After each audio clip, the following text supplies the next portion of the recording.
Eh bien, salut tout le monde, bienvenue mes chers amis, bienvenue sur Super Moi TV. J'espère que vous allez bien. Alors aujourd'hui, on va parler d'environnement, puisque j'ai beaucoup de chance, je suis avec Nicolas. Comment tu vas, Nicolas? Bah, écoute, je vais très bien, Franck. Merci de m'inviter. Ben oui, c'est chouette. L'idée. Tous les jours, on a effectivement donc des personnes qui nous parlent de ce qui leur fait vibrer, de leur passion. Et toi, on va apprendre à te découvrir. Évidemment, j'avais très envie. Moi, je te suis sur d'autres liens, d'autres médias, etc. On va apprendre à te découvrir, puisque toi, ton univers, c'est la nature et l'environnement. C'est ça qui te fait vibrer très fort. Entre autres, oui, tout à fait. Entre autres. Mais en tout cas, cette partie-là, c'est important pour toi. Alors, moi, j'avais une première question pour qu'on apprenne à te connaître un petit peu. C'est qu'est-ce qui, toi, te faisait vibrer et dans quelle partie du monde tu étais enfant? Qu'est-ce qui te plaisait? Qu'est-ce qui t'animait? Ça marche. Qu'est-ce qui me plaisait en tant qu'enfant? Waouh, c'est grand l'enfance. C'est avant-hier, hein? De façon, non, c'est hier. Non, mais de façon générale, bah, prendre soin des gens. J'aimais pas les gens tristes, j'aimais les gens heureux, et du coup, j'avais toujours cette envie de faire que les gens soient heureux. J'étais aussi très impressionné par les gens qui étaient naturellement heureux, et du coup, tout ça, ça m'a pas mal guidé, pas mal aussi amoureux de la nature. Ma mère elle nous a beaucoup appris à ce niveau-là. Ouais. Et, et puis les relations. J'adorais rencontrer des gens, apprendre des trucs des gens, des parents, mes amis, des grands frères, des grandes sœurs. Voilà. C'était ça ma soupe d'enfant. Et tu habitais dans quelle région, enfant, du coup, toi? Wow, alors moi, j'habite pas vraiment dans une région. Je suis né à Metz. J'ai habité à Douarnenez dans le Finistère. J'ai habité près de Nancy, Chalon-sur-Saône en Bourgogne, à côté de Perpignan et Lyon. Ah, t'as beaucoup bougé alors. Ouais, j'ai de la famille dans le nord, j'ai de la famille dans le sud-est. Enfin voilà, je suis pas vraiment de quelque part, mais de France quoi, globalement. Ok, t'es sur cette petite planète, quoi, on va dire C'est ça. ça. Tout à fait. Et alors, si on avance un petit peu dans le temps, par rapport à ce que tu es aujourd'hui, est-ce que du coup, les choses qui te faisaient vibrer enfant, c'est toujours le cas aujourd'hui? Est-ce que ça fait toujours partie de ton quotidien ou t'es passé à autre chose et la vie, le job, tout ça a fait que? Ou est-ce qu'il y a encore une partie de toi qui est toujours là? Yes. Globalement, j'ai toujours voulu être aligné sur ce qui était important pour moi, donc ce que j'ai décrit tout à l'heure. Ouais, Et ce qui est compliqué, c'est du coup quel métier je fais, parce que j'ai le sens de la justice, j'ai envie que les gens aillent bien, donc c'est assez compliqué. Donc je me suis beaucoup cherché et un peu par hasard, j'ai découvert l'animation. L'animation avec des enfants, donc comment tu transmets des trucs, comment tu les fais grandir. Et de là, je suis tombé dans un projet avec un pote et on s'est mis à créer un organisme de colonie de vacances éducative, ce qui n'était pas du tout prévu dans mon parcours que je devienne entrepreneur. D'ailleurs, il y a 12 ans, c'était pas du tout un mot qui était utilisé. Et voire même, moi, c'était pas mon monde, hein. Moi, la sphère, on va dire, marchande, les entreprises, tout ça, c'est sûr que j'irai jamais là-dedans. Je me suis toujours dit ça. Et en fait, on a voulu voir si on pouvait créer une entreprise, mais une entreprise qui apporte du bien-être à la société. Et donc, d'accord. dans ce milieu des colos, il y avait deux problèmes. C'était l'accès aux colos pour les enfants en situation de handicap et puis pour les enfants issus des classes moyennes. Tous les organismes disent il faut de la mixité, il faut favoriser l'accès, et puis on ne voyait pas vraiment ce qui se faisait.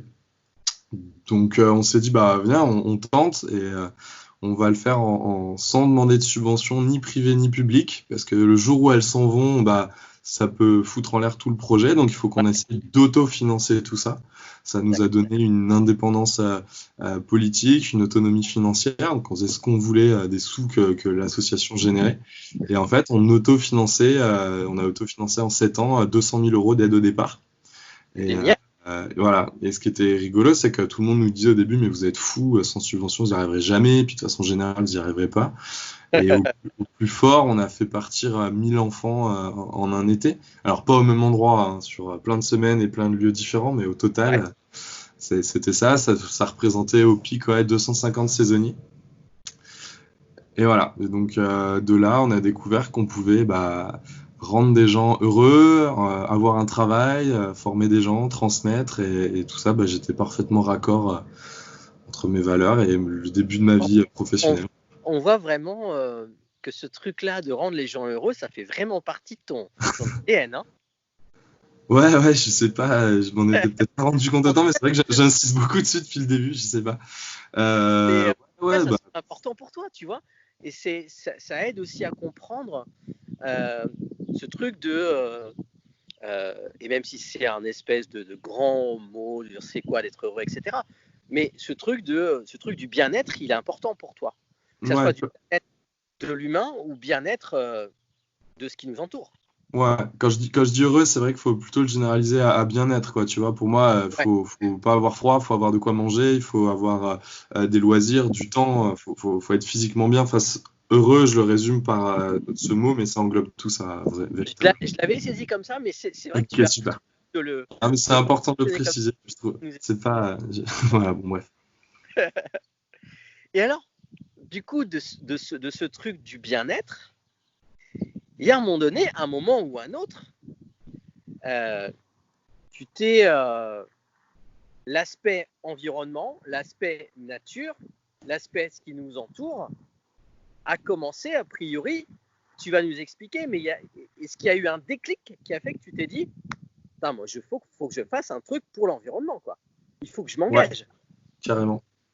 Du coup, dans les premières années de la création de cette structure, on s'est amusé à se dire, mais t'imagines, on pourrait, si on y arrive, il faudrait qu'on le généralise, il faudrait qu'on crée des entreprises qui créent des entreprises, ces entreprises sortent des gens de la pauvreté, créent de l'emploi, et puis en fait, l'argent, il sert à payer les gens, il sert à faire fonctionner, et puis l'argent, quand il remonte, en fait, il faut surtout pas qu'il soit distribué, parce que plus on en génère de l'argent, plus on peut générer d'autres projets. Et nous, à titre personnel, on s'en foutait de rouler en yacht, tu vois, on avait un salaire et ça nous suffit, c'est vraiment notre philosophie. Et du coup, courir après plus, voilà, c'est pas une motivation. On reproche pas aux gens qui le font, hein, mais c'est pas ce qui nous habite, c'est pas ce qui nous habite. Et voilà, il me faut de quoi vivre confortablement, mais ça me suffit. Et du coup, par contre, je me dis, plus le projet devient gros et fou, plus je serai heureux et fier. Et donc de là, on a appris, je dis on parce qu'on est vraiment deux à l'origine de ce projet et on se retrouve là sur le projet dont je vais te parler après. Ouais. Mais c'est vrai que du coup, après, on a monté des entreprises chacun de notre côté. Et quand on s'est retrouvés il y a 3 ans, ça a été le déclencheur, ça a été Pablo Servigne, comment tout peut s'effondrer. Et de se dire, oh, putain, le monde va vraiment, vraiment, vraiment pas bien. Alors, on le voyait, mais nous plus sous un angle social. C'était plus ça. Moi, j'avais une appétence quand même pour les questions écologiques. Et je sais pas si tu l'as lu, ce bouquin? Je l'ai pas lu, j'en ai entendu parler. Ok, il fait bader, clairement. D'accord. T'es pas bien quand tu le lis. Après, quand tu commences à te renseigner encore un peu plus, voilà, tu tombes sur les Jean Covici, Mignoro, Keller, ces gens-là. D'accord. Okay. Ça te remonte pas le moral. Et c'est là qu'on s'est dit, putain, merde, on fait quoi, tu vois? Et soit on se mettait à la campagne, tranquillou, et on cultivait notre jardin. Parce que finalement, face à des catastrophes, tu te dis que c'est le mieux que tu as à faire. Et nous, à un moment, finalement, on s'est dit, peut-être qu'il y a quand même des trucs à tenter d'ici tout part en vrille, tout se pète la gueule, et il faut qu'on essaye. Et de là, on s'est mis ces contraintes-là. À chaque fois, nous, on a toujours entrepris avec des contraintes, et ça nous a augmenté nos capacités à imaginer des solutions. Et donc, les contraintes qu'on s'est posées, c'est comment est-ce qu'on fait pour agir sur un problème mondial, alors que 3, on n'a pas beaucoup de réseaux, qu'on n'a pas beaucoup de thunes, qu'on a beaucoup de valeurs. Comment est-ce qu'on met tout ça, on fait une tambouille? Et dans nos forces, il y a la capacité de mettre en action. Donc, on déteste les parleurs. Donc, on aime bien quand il y a vraiment des choses qui se mettent en place. C'est une première chose. On est, je sais pas comment ça s'explique, mais un peu caméléons sociaux. On arrive à parler à tout le monde, tu vois. un galérien, un étudiant, un grand patron, une grande patronne, un prof, absolument à tout le monde. Et du coup, on se dit qu'en fait, on a une force pour comprendre un petit peu les gens et peut-être pour les embarquer dans une aventure. Et donc de là, on se dit, on va...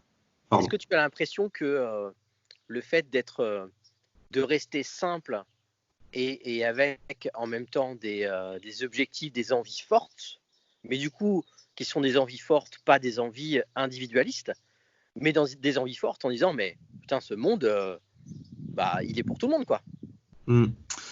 Ça a été une évolution dans mon parcours, en tout cas, il faut voir les choses en très grand, comme ça on augmente les choses d'avoir un impact. Et si enfin voilà, et ça dépend finalement de l'impact qu'on veut attaquer, qu'on veut toucher. Il y a autant d'intérêt à faire effectivement une ferme de permaculture dans un village et du coup de nourrir la population du village, ce qui est très chouette. Et nous, la problématique qui nous est arrivée sur le coin de la tête, c'est le réchauffement climatique. Et on s'est dit, ce truc-là, il faut l'attaquer de front à une échelle colossale. Donc, il faut qu'on fasse un projet fou. Plus il sera fou, plus il suscitera de la curiosité. Et les gens, quand ils sont curieux, ils viennent nous parler. Et si après, ils voient qu'on a la tête bien foutue, il y a des chances qu'on les convainque. Et donc, au pire, on n'arrivera peut-être pas aussi fort, aussi haut que ce qu'on a dit, mais on n'arrivera pas très loin. Et ça, c'est moi, perso, une évolution que j'ai eue toutes ces années au début, de me dire non, on va pas faire un truc fou, on va faire un truc déjà atteignable, ça sera bien. Et maintenant, vu la merde qui arrive, je suis en mode all-in, quoi. Non, le problème, il est dingue, il faut qu'on ait un projet dingue et il faut aller le plus loin possible, le plus fort possible, quoi. Pour avoir un impact, pas pour notre ego. On s'en fout. Est-ce que du coup, ce truc-là de l'environnement, est-ce qu'il y avait quelque chose, est-ce que tu penses que ce sont effectivement tes inspirations, tes lectures, tu en as déjà parlé, et voilà, tout ce qui se passe aujourd'hui, mais est-ce que ça, tu l'avais déjà finalement quand tu étais plus jeune? Est-ce que ça faisait partie de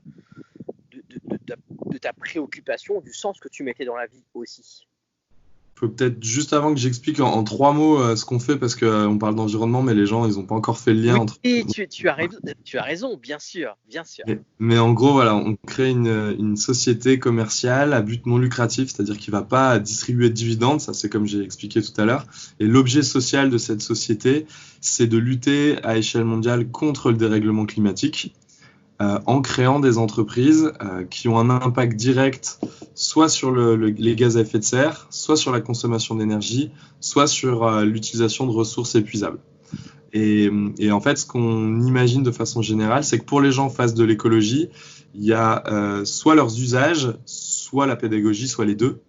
Et que comme on n'a que 20 ans devant nous, la pédagogie, alors qu'on y croit beaucoup, on se dit que c'est un pari très risqué d'espérer que tout d'un coup, toute la population mondiale veuille changer complètement, et qu'il va falloir aussi que par leurs usages, ils deviennent plus écolos sans même avoir à faire d'efforts. Si demain, je te fabrique la voiture qui coûte moins cher que la voiture que tu voudrais acheter, mais qui est plus écologique, c'est absolument quasiment certain que tu vas la prendre. Alors que si elle coûte plus cher, tu vas avoir ce frein économique et tu vas quand même te poser la question, même si ton aspiration, c'est d'acheter de base la voiture écologique. C'est un petit peu pareil pour le bio, tu vois. C'est un effort financier. Tu as raison, complètement. Et donc, nous, il faudrait en gros rendre le bio aussi peu cher, voire moins cher que la bouffe de supermarché, parce que massivement, les gens vont au supermarché, tu vois. Et tout le monde n'est pas un super-héros encore. Et donc, c'est ça notre angle, on va dire. Rendre les gens écologistes sans même qu'ils s'en rendent compte. Toi, Nicolas, qui est un garçon du concret, yes. comment ça se passe? Alors, concrètement, et comment on imagine, par exemple, les gens qui vont nous écouter, il y a forcément des gens à qui ça va toucher, mais se dire, comment je peux contribuer, en fait? Comment je peux l'aider, ce petit gars qui a l'air sympa avec la tête sur les épaules et... c'est complexe parce qu'à titre individuel, on a tous envie de se sentir utile. Et en réalité aussi, à titre individuel, on a très peu de poids à l'échelle du monde. Donc, ce qu'il faut aider, c'est pas moi, c'est le mouvement qu'on est en train de créer, donc il s'appelle Time for the Planet. Mouvement, évidemment. Okay. Ça s'appelle Time for the Planet. Et en fait, ce qu'on a rêvé de faire, c'est que ça devienne un mouvement citoyen mondial. Alors c'est particulier parce que c'est une société commerciale. Et donc du coup, on a ouvert le capital, on a découpé l'entreprise en plein de petites parties, plein de petits morceaux de titres de propriété. Et du coup, n'importe qui, à partir d'1 € peut acheter une petite partie, devenir copropriétaire de Time for the Planet.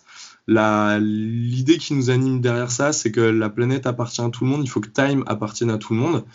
Et en plus, il y a une vraie volonté de transparence, quoi, de dire ce que je t'explique là, non lucratif, pareil, on a limité les salaires, il y a plein de trucs comme ça, je ne vais pas rentrer dans le détail, mais si de l'extérieur, les gens pourraient avoir tendance à se dire c'est bizarre leur truc, c'est trop beau pour être vrai, il doit y avoir une couille, ils doivent nous mentir quelque part.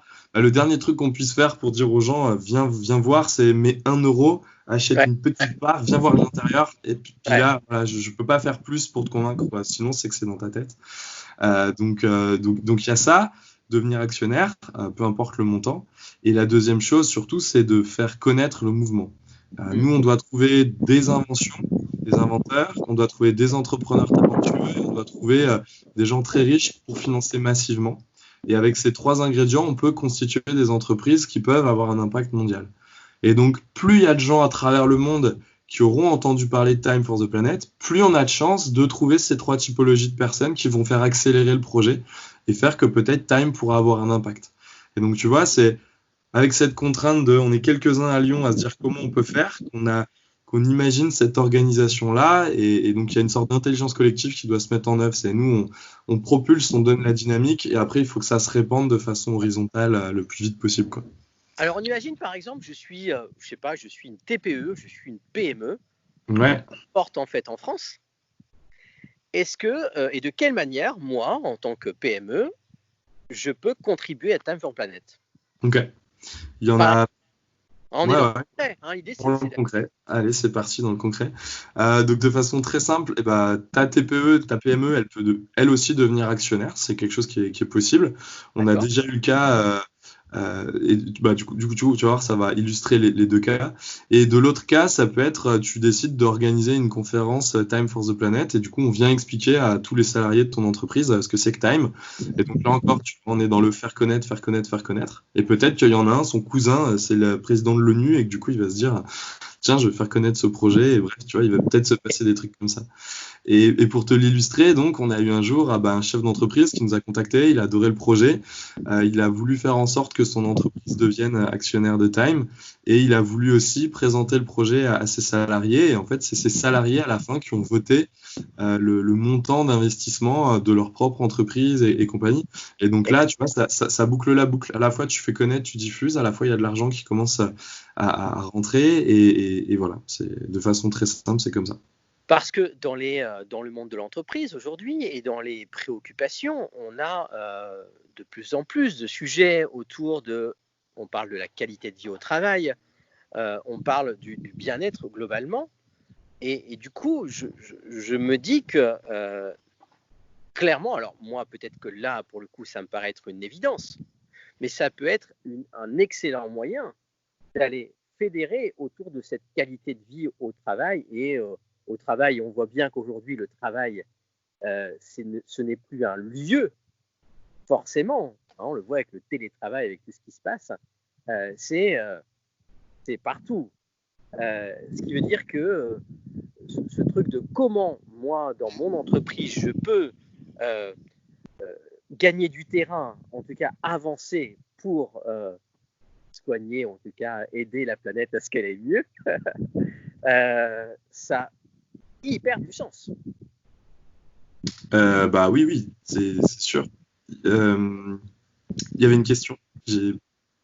Non, c'était une certitude.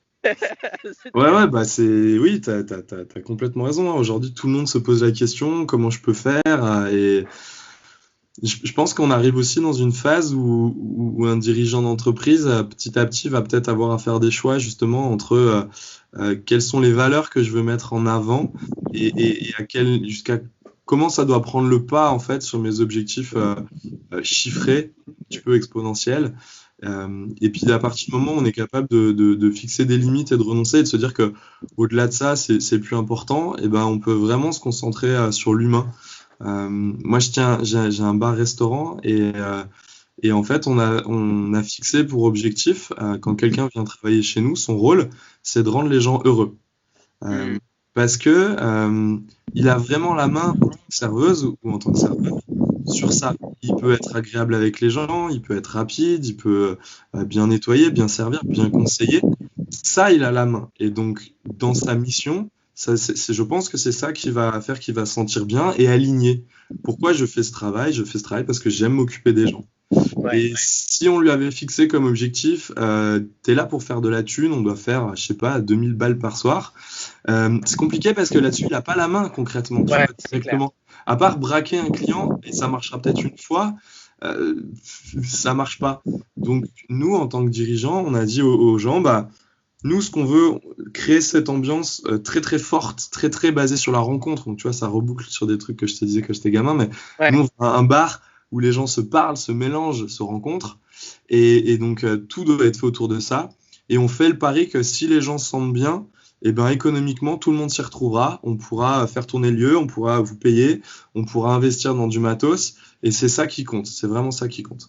Et donc, on a fait ce choix-là vraiment de dire, il n'y a pas une espèce de double objectif bâtard entre faut faire de la thune et faut être sympa avec les gens. C'est non, tu rends les gens heureux et tu fais que ça.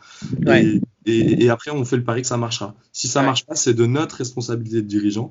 Mais la tienne, c'est kiffe ton boulot et voilà. Et donc, ça marche plutôt bien. Les gens, Euh, l'équipe se sent bien, l'équipe travaille en bonne intelligence et les gens sont heureux, les gens le sentent, ils nous le disent, ils nous font confiance.